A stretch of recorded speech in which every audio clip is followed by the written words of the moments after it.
Bienvenue dans un nouvel épisode de podcast. Aujourd'hui, on va revenir ensemble sur le test que j'ai fait avec Motomag. Alors que vous soyez en Moto Guzzi V50 ou en Triumph T120, veillez à vous, installez-vous tranquillement pour suivre cet épisode de podcast. Je voulais vous faire un épisode détente, positif, en vous parlant de mon petit bonheur actuel, à savoir l'achat de ma nouvelle moto. Mais finalement, ça sera pour le prochain épisode. Puisqu'aujourd'hui, on va revenir sur la vidéo de Motomag sortie il y a précisément 11 jours au moment où l'épisode sort. Et il était important pour moi de revenir sur cette vidéo. Enfin, pas vraiment sur cette vidéo et son tournage, puisque ça, j'en ai déjà parlé dans un épisode qui est à retrouver en description. Mais sur les retours qu'il y a eu dans les commentaires de cette vidéo. Tout d'abord, comme d'hab, un peu de contexte. C'est une vidéo qui a été tournée il y a de cela plusieurs mois où absolument tout s'est bien passé.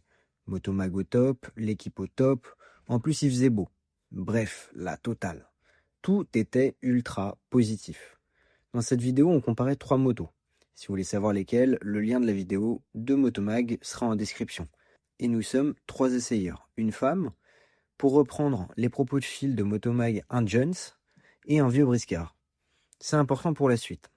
Mais bref, à la fin de l'essai, on doit se mettre à côté de la moto que l'on a préférée. Moi, je me mets à côté de la hop. Spoiler, allez voir la vidéo. Bref, je me mets à côté d'une des motos et je réponds aux questions de fil. Questions que je ne connaissais pas. Pareil, ça c'est important pour la suite. Et là, j'ai le malheur de dire cette phrase. En fait, moi, le seul truc dont j'ai besoin, et heureusement aujourd'hui c'est obligatoire, c'est l'ABS. C'est l'ABS. C'est le premier truc qui me met en sécurité. C'est quand je vois le nombre de fois où mon ABS se déclenchait. Ouais. Alors maintenant, beaucoup moins. Mais quand je venais d'avoir mon permis, c'était presque à chaque fois que je l'apprenais, je déclenchais l'ABS. Toi, tu freines comme ça. Ouais, Quoi. c'est ça. Donc en fait, si une moto est pas minimum, aujourd'hui, les motos neuves sont obligatoirement avec l'ABS, mais ouais, forcément un petit peu de technologie, ça rassure. Ouais. On se dit qu'on a le droit à l'erreur. D'accord. Là où sans, c'est toi et ta chance au début en tout cas. Résultat, presque une dizaine de commentaires qui parlent de moi, dont un qui m'a particulièrement marqué, alors pas en mode j'endors pas la nuit, mais plus car symptomatique de la vision que peuvent avoir certains motards souvent un peu âgés. Voilà le commentaire. Alors, le petit Homer, si pas d'ABS, je me cague. Tu parles de motard. C'est triste en vrai, ça me désole. L'esprit motard, c'est pas ça. Bon, on va en parler Jean-Jacques. Pas la peine de nous faire une petite tempête d'émotions. Donc oui, je fais un épisode pour répondre à ce commentaire, et en le généralisant un peu à cette espèce de guéguerre du « c'était mieux avant ». Guéguerre que l'on retrouve dans la moto, mais pas que. Et je vous passe le commentaire de réponse. Si vous voulez aller le voir, n'hésitez pas à aller regarder la vidéo de Motomag. Et déjà, on va commencer avec l'ABS. L'ABS, ce n'est pas un aveu de faiblesse, ce n'est pas une honte, ce n'est pas contre la moto. C'est un outil, une sécurité, un filet. Avant l'ABS, comment on apprenait à freiner fort ? On bloquait la roue, on glissait et on tombait. Et on priait pour que ça ne finisse pas au rayon orthopédie. Alors oui, certains diront ça forge le caractère, mais ça forge aussi les fractures. Et perso, je suis super content d'avoir appris sans devoir me satelliser au moindre freinage appuyé. Dans la vidéo, je parle au passé. Parce qu'au début, oui, je le déclenchais souvent. Et c'est normal. On découvre la moto, on découvre la physique, on découvre que son cerveau panique et serre la poignée plus que prévu. Bref, on apprend. Aujourd'hui, je le déclenche quasiment plus. Mais il reste dans ma tête comme un élément rassurant. Et je suis persuadé que je suis pas le seul à penser ça. Simplement, la plupart n'osent pas le dire parce que, visiblement, ça déclenche certains boomers un peu énervés. Et franchement, si le fait de dire j'ai déclenché l'ABS quand j'apprenais fait de moi un faux motard, alors je vous pose la question, c'est quoi un vrai motard au juste ? Spoiler, il y aura toujours un motard plus motard que vous. Donc bon courage.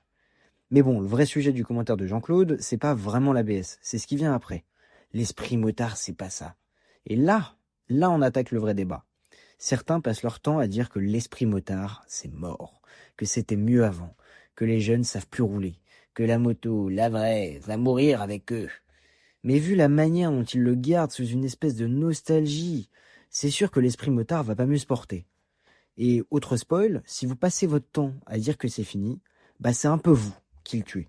Pas les jeunes, pas les femmes, pas l'ABS, pas l'électrique, pas les motos modernes, pas les 125, pas les néo-rétro. Vous. L'esprit motard, c'est pas un musée, c'est pas un temple, c'est pas un fossile. C'est un truc vivant, qui évolue, comme tout. Si vous le comparez en permanence à ce que c'était à l'époque, forcément, ça peut pas tenir.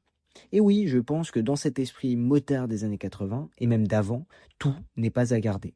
Et j'ai presque envie de dire tant mieux si certaines choses sont mortes. Et même malheureusement, il y en a d'autres qui ont du mal à mourir. Et c'est là où je parle d'un autre commentaire qui est cette fois-ci sexiste.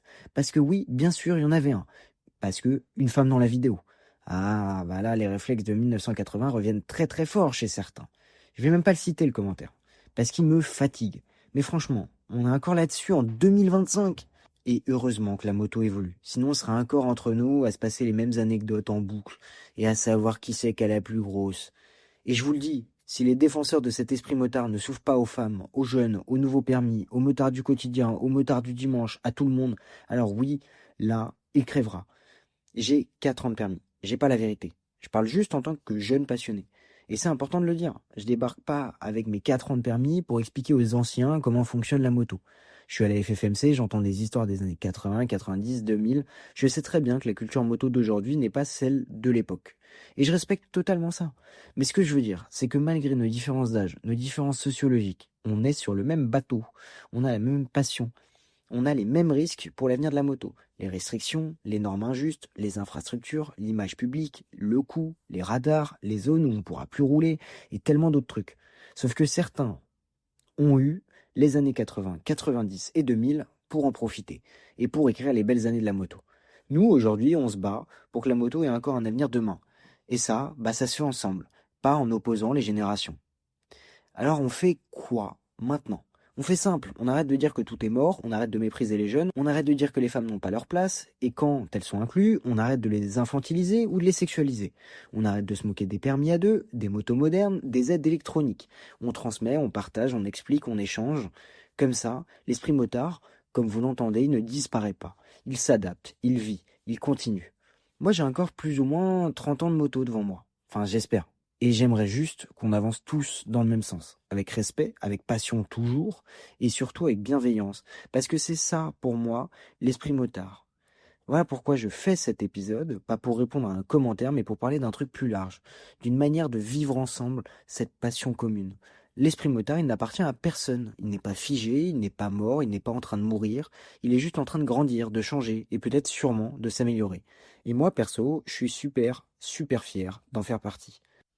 Et cet épisode est d'autant plus important que je sais que beaucoup d'entre vous m'écoutent depuis l'épisode que j'ai fait avec Philippe Guillaume, donc de Motomag. Donc qui sont sûrement des lecteurs de Motomag, ou en tout cas des personnes qui les suivent sur les réseaux et sur YouTube.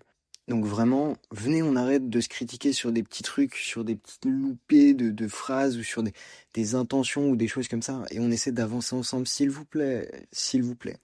Et ce qui est rigolo, c'est qu'à l'heure où je monte cet épisode, Nico, le community manager de Motomag, a republié plusieurs extraits de ce comparo sur Instagram et Facebook, notamment celui où je dis cette triste phrase à propos de l'ABS.